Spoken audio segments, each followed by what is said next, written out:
السلام عليكم ورحمة الله وبركاته ومركلة يوالكين مهدي ميعاد haddii maanta aad rabtid inaad ingiriisi baratid ama aad jaamacad baratid ama aad wax baratid xayeysiiska waxyaabooyinka marka laga iibinayo waxyaabooyinka lagu oran waxa kamid ah af ingiriisiga waxa lagu baran karayaa 6 bilood maye shahaada waxa lagu qaadanayaa muddo kooban maye waxan kale waxa lagu helayaa muddo yar maye waxaad shaqada lagu qaban karayaa si fudud maye adigu waxa la isticmaalayaa wax kasta oo yar yaa la isticmaalayaa adiguna waxa yar ayaa ka iibsamaya ama waxa yar baa ka dhacdhacaya oo isleedahay wuxuba haduu yar yahay hadaa uu fiican yahay wuxuba hadii degdeg loo dhameynayo hadaa waa wax la sameyn karayo baynama adiga oo sidaaya haddii aad dhakhtar u tagtid oo dhakhtarka ka waran lagu raahdo laba mid baad oran ama waad amaani qofka dhakhtarka aad u tagtay ama ma amaana sidee waad caayi ama waad ka dacwoon haddaba amaanta maxaa kamid ah qof doctor markaad amaanaysid maxaa kamid ah qof doctor markaad amaanaysid waxaa kamid ah doctorkaasi marka loo tago si degan buu kula joogayaa in muddo iska fara badan ayaa doctor kula jiraysa waqtigiisa ayuu qaadanayaa de markii hore waa adigii rabay markii wax la adiga aad iibsanaysay waa adigii rabay degdega imaka halkan degdegu cayb ku yahay adiga oo dhakhtarkan aad u tagtay ama consultation ama yaani waxaad ugu tagtay inaad su'aalo ku weydiyo ama qalitaan baad ugu tagtay degdeg haduu noqdo ma amaanaysid waad caay ama waad ka dacwoon laakiin hadii uu in muddo fara badan iyo waxaynka haduu kula joogo ama uu ku wareysto waxaynkaas waa amaani marka nafteenu sidee bay u qaabilaysaa marna inaad ogolaatid wixii degdega su'aalooyinka message-ka lagu soo weydiin waxa kamid ah mahdiyo sidee baan u baran karayaa luqadda programming si degdeg ah sidee baan u baran karayaa e-commerce si fudud marka waxyaabooyinkaay oo dhan ayaan rabaa maanta videogan waxa aan ka sameynaa waxa weeyaan ma waxaad rabtaa wax fudud oo aan dib kugu qaadan oo hadhow toole astraad waxba kama socdaan mise waxaad rabtaa wax muddo aad qaadatid oo wax fiican ah oo shaqo iyo lacag baad ku hagaajid nafteena bini aadanku waxa u samaysan tahay inay ku dhex jirto meesha ay garanayso yaani meesha ay garanayso waxay ka dhigan tahay waa wax jadiida inay barato ma rabto ama wax dib ama rabto inay barato laakiin baynama waxa dibta iyo waxa jidka baranayso oo noloshaada wax ka bedelay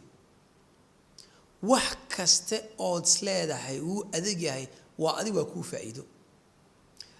shirkadda Jeep Smart anagu software ayaa shirkadaha ka iibina haddaba software-ka ay si shirkaduhu aan uga iibin waxyaabooyinka waxa kamid ah inaan ku niraahno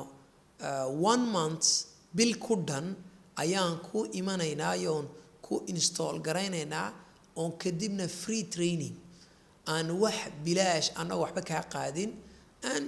bilaash formation ama training ama aan kugu barna software-ka haddii bisha kadib aad ogolaa weydid dibadda wada dhigi kartaayo yaani shaqo contract ma wala galana haddii bisha kadib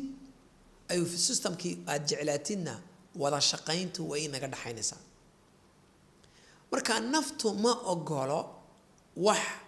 bilaash inay ku samayso ama ay ku daasho ma ogolo naftu ma ogola wax dib ah inay samayso laakiin waxa dibta waxa ka dambeey waa faa'iido weeyaan marka ma jiro wax lagu oranayo waxay waa dib yar yahay gaalada waxay ku mahmaahdaa Roma was not built in a day Roma aad arkaysid qurux badan laguma dhisin maalin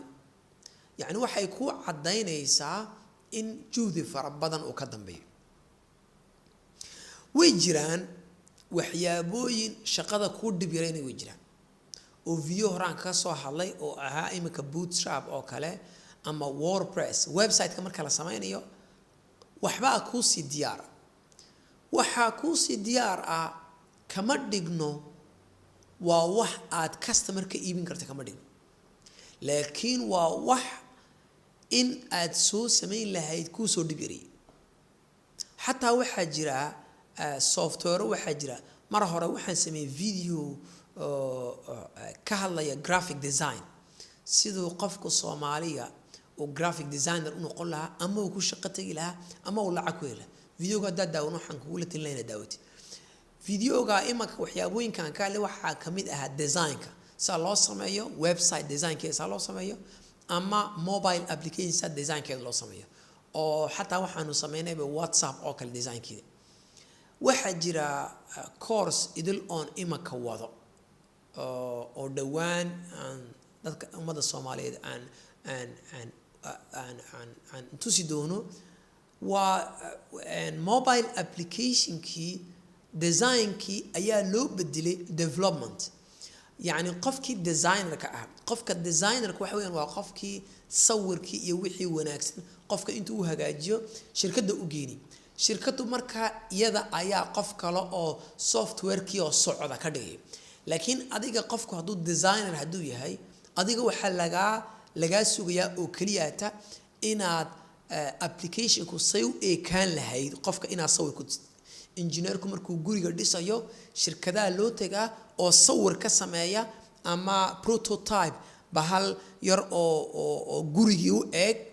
ninka lacag buu qaataa laakiin hadhow tool waxa dhisi doona waa shirkad kale oo dhismaya dhis doonta marka graphic designer kuna waa sidaas oo kale oo product designer hadaa tahay iyo mobile app designer ba hadaa tahay waa mobile app kan dadku isticmaalaan iyo design ka sameynaysa laakiin hadhow tool qof developer ayaa loo geeniyaa haddaba imika technology waxa soo baxday adiga oo designer ah inaad sameyn kartid logicielka ama programmerka ama softwareki kelmadda logiciel marka la leeyahay waa kelmad Faransiis laakiin af Ingiriisigeedu waa software walaalaha Soomaaliya waxaan ka codsanayaa anaga reeji mutadaanahay kelmado Faransiis ayaa marka qaar kood nagu dhex jirta marka raali ahaada laakiin qofkii kelmad iga fahmaayay uu soo weydiin karayo waan isku day inaan ka jawaab marka software marka socda ayuu qofkii ka dhigi karaya marka hadii marketinga imaka shirkad oo kale markay ku leedahay af Ingiriisiga 6 bilood baa lagu baranaya marba ama sababeen anu ma aaminsan inaa luqad complete luqad idil oo wala sax ah inaad 6 bilood ku baran kartid way adag tahay laakiin biyaha waad ku cabbi kartaa walkii Soomaaliga adu dikad waad ka talaabi kartaa biyaha waad ku cabbi kartaa airport waad ka talaabi kartaa su'aal waxaad ku weydiisan kartaa laakiin ma aha tuku anfacasa oo maxay marka had iyo jeer ha sugin wax dib yar walaalkayo ama walaashay wax dib yari ma jiro laakiin haddaan wax ku sheegay ama aduu qof ku sheego qof wax korka way dib yar tahay waarun oo waxa dhici karta aniga igani ma kula hadlaya inaan markaa waxaan u arkayo inuu dib yar yahay waayo anigu waxaan arkaa wixii kale ka weynaa ee adkaaban arkaya marka kelmadu way dhici kartaa inaan anigu raado way dib yar tahay ama qof kale kula way dib yar tahay laakiin had iyo jeer dib yaridaay sidaad maleys maaha comfort zone meeshan aad ku jirtid ee qofka bili aadan ku jiro markuu ka baxo ee imaka luqadda Ingiriisiga ka soo qaaday marka waa 6 bilood waxba la wada luqadda Ingiriisiga marka 6 bilood marka aad gashid ama software baa laga yar barashadiisa intaas lagu qaataa kadib marka aad tagtid waxaad hadhow toole arki doontaa inay wax kale ka maqan markasto cilmigaagu ziyaado waxaad ismoodaa jahligaagu inuu ziyaado waayo cilmigaagu markasto oo wax ku biiraan waxaad arki doontaa waxa wax kale ku sii maqan markaas cali doontaa urin doontaa wallahi waxba ka dhig laakiin hadii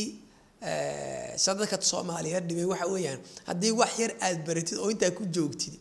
oo cilmigii ilaa aad inta u qaatay no that's not true waxay xaqiiqo ma aha had iyo jeerna waxaad adiga iyo aniga ba inoo haboon waxa weeyaan inaan renewal had iyo jeer inaan isjadiidino update software kan idil eeseetid ama telephone kan idil aad gacanta ku seetid miisaajur ama update baa had iyo jeer telefoonka ugu yimaada waxay ka dhigan tahay waa dhibaato jirtay ayaa la helay oo la xalinayo marka adigu dadaal inaad nafta ka guuleysatid had iyo jeer qofka bila aadankana inaga laba cadow baan leenahay cadowgii shaydaanka iyo cadowgii nafta cadowga shaydaanku isagu cibaadada ayuu nagala dagaalamaa cadowga naftuna horumarka ayuu nagala dagaalamaa iyo wixii nafteena oo shaydaanku isagu wixiisu waa cibaado laakiin wixii horumar ee rabtiin aad adigu gaadhid shaydaanku waxba kama gelinaysa isagu wix diiniyo buu rabaa inuu kala dagaalamo ee waa nafteeda inna nafsa la amaaratun bisuus aayadii quraanka sameeyay iyo yani naftu had iyo jeer way yar tahay naf wanaagsan way jirtaa laakiin way yar tahay nafta dadka khayraadka far ilaahayna hana wala karinsiyo nafteenu inay noqoto naf khayrkana barta maanta intaas aan jeclaystay aad iyo aad baad mahadsantihiin dhowr koorsiyaalna insha Allah bal waan soo wadaa oo wixii aan Soomaalida aan maxay hay'aday aan uga faa'iideyn karo waan isku dayaa intaan karayo intaas aan ku soo gabagabeynayaa waan islaamayaa. Assalaamu calaykum waraxmatullaahi wabarakaatuh.